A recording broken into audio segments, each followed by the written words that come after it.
Benarkah Amerika mengaku kalah terhadap Iran? Nah, gimana nih Mas Ogi? Langsung. Oke, Bang Eka, kita kembali di konten Lini Masa, baca perspektif berita Palestina dari sudut pandang yang berbeda. Dari laman gazamedia.net, kita sudah mengangkat berita tentang perkembangan terkini antara Amerika dan Iran. Ya, alhamdulillah akhirnya kesepakatan itu tercapai, ya. Kesepakatan damai di tengah isu memang Amerika saat ini di perhelatan Piala Dunia 2026 dan ditambah juga ekonomi dunia yang dengan ditutupnya Selat Hormuz. It's signed, yeah. It's signed. We signed it in Versailles.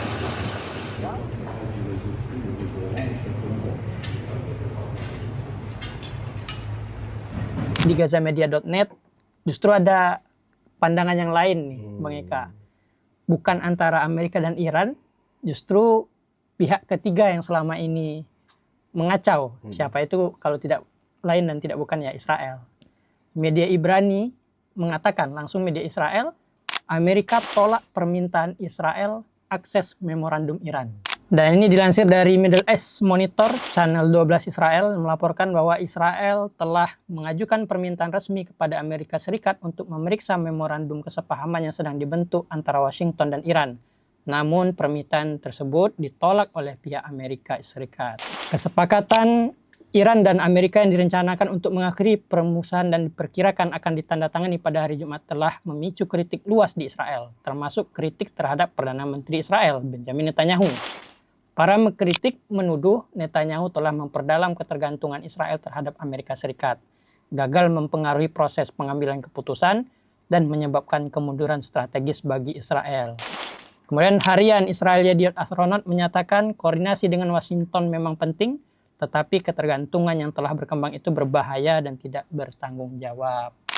Ini kita lihat perkembangan terkini antara Amerika dan Iran, kemudian bagaimana posisi Israel. Jadi sebenarnya lebih ke ayolah kita sama damai mungkin lah tulis perjanjian ya, seperti itu nggak sih? Ya betul, bahasanya ya bahasa tetap mereka yang merasa kuat tentu tidak mau mengakui kalah. kekalahan. Betul. Yang muak dengan Donald Trump Amerika Serikat itu bukan hanya kita saja, tapi warganya sendiri, bro. Karena kemarin bertepatan dengan ulang tahunnya Donald Trump, Ya. ada demo besar-besaran dengan tajuk No Kings. In the name of humanity.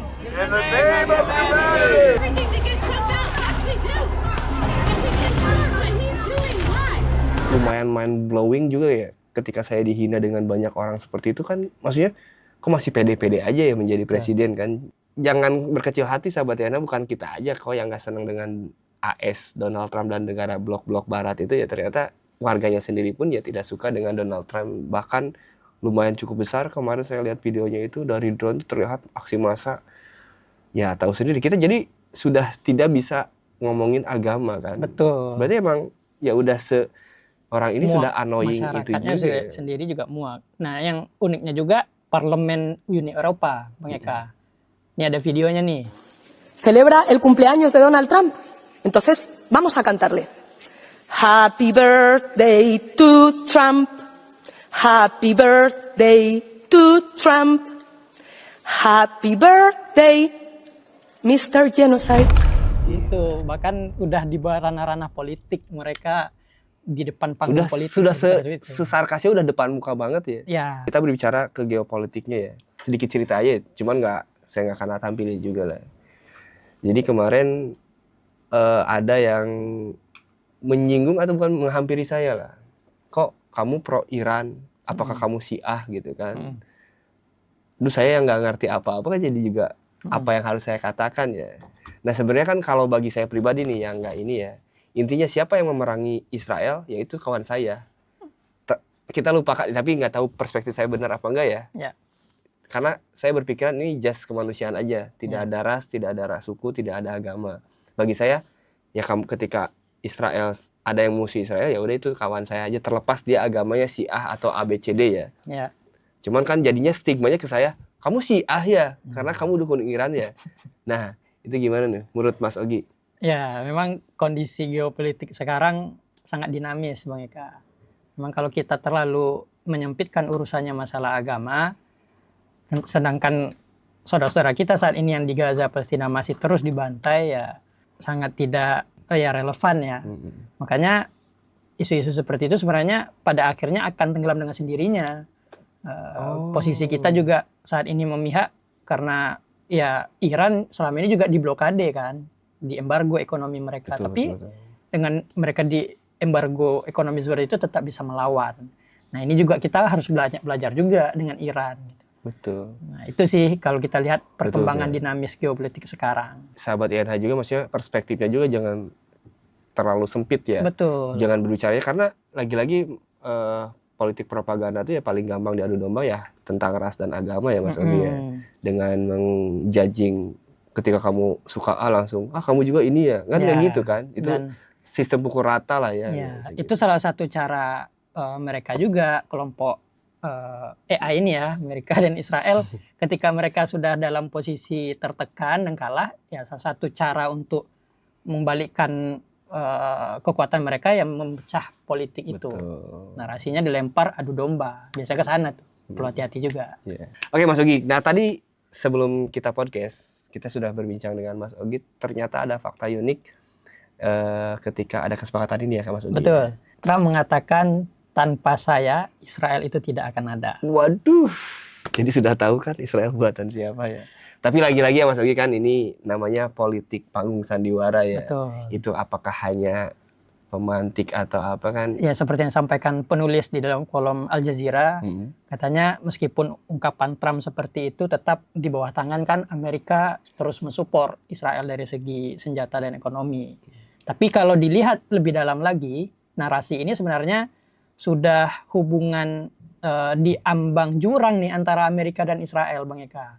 Karena jarang loh Trump menyampaikan narasi seperti ini. Jarang. Iya, sehingga dia udah mengungkapkan kekesalan kepada Benjamin Netanyahu.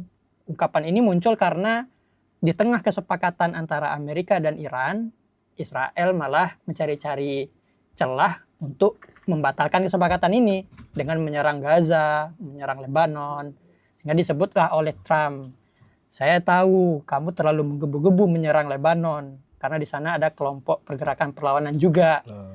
Tetapi kalau kamu serangnya terlalu seperti itu, saya juga melihat data bahwa yang korban itu justru warga sipil. Ini yang disampaikan Trump. Nah ini kritik juga kepada Netanyahu kan. Nah, jadi ya stop lah, jangan menyerang. Betul. Kelas Donald Trump bilang, nanti kan yang kena itu warga sipil juga. Kayaknya ketika dia meluncurkan rudal pertama nggak akan berpikiran seperti itu ya. Itu pasti impact warga sipil udah pasti namanya perang ya. Ya karena mungkin udah kalah aja dan dia tidak mau mengakui kekalahan itu, jadi bahasanya jadi seolah-olah dia berpihak kemanusiaan lah. Ya, betul, setuju Bang Eka. Memang sangat dinamis, tapi kalau dari segi bagaimana hubungan mereka memang pakar menilai sih agak retak sekarang tuh antara Amerika dan Netanyahu. Kalau kita baca di lini masa berita kita di gazamedia.net di sini disebutkan pernyataan tersebut dipandang sebagai kritik yang luar biasa tegas dari seorang Presiden Amerika Serikat yang selama ini dikenal sebagai salah satu sekutu terkuat Israel. Komentar itu juga dianggap mengakui apa yang selama ini disampaikan oleh kelompok hak asasi manusia, para pakar hukum internasional, yakni praktik Israel mengebom bangunan pemukiman dengan alasan menargetkan pejuang bersenjata merupakan pelanggaran terhadap hukum humaniter internasional. Ini mudah-mudahan sih adalah angin segar ya ketika ada keretakan antara AS dan Israel. Semoga itu benar aja ya. Ya. Jadi kita tambah sedikit, komentar Trump ini juga tampak memperkuat kekhawatiran Israel yang semakin besar terhadap kemungkinan ditinggalkan oleh Amerika Serikat. Menurut laporan The National, Trump mengatakan kepada wartawan dalam KTT di Paris, tanpa kami, tanpa Amerika Serikat, tidak akan ada Israel. Tanpa saya, tidak akan ada Israel. Pernyataan itu menjadi salah satu sinyal paling jelas mengenai ketegangan yang berkembang antara pemerintahan Trump dan pemerintahan Netanyahu, terutama terkait perang di Lebanon dan pendekatan Washington terhadap Iran. Nah itu jadi sahabat Yana, untuk berita kali ini adalah Amerika mengakui kekalahannya terhadap Iran. Jadi untuk info selengkapnya silakan kunjungi website Gajah Media di gajahmedia.net. Yang belum join grup, silakan join channelnya juga ya di gajahmedia.net. Silakan follow juga sosial media Gajah Media. Di sana kita tersedia ada saluran WhatsApp, link Telegram, dan juga Threads dan X. Oke, dan jangan lupa juga follow juga media sosial kami INH for Humanity. Jangan lupa like, comment, and subscribe. Dan gimana sih tanggapan kalian terhadap berita yang kita bawakan kali ini? Assalamualaikum warahmatullahi wabarakatuh.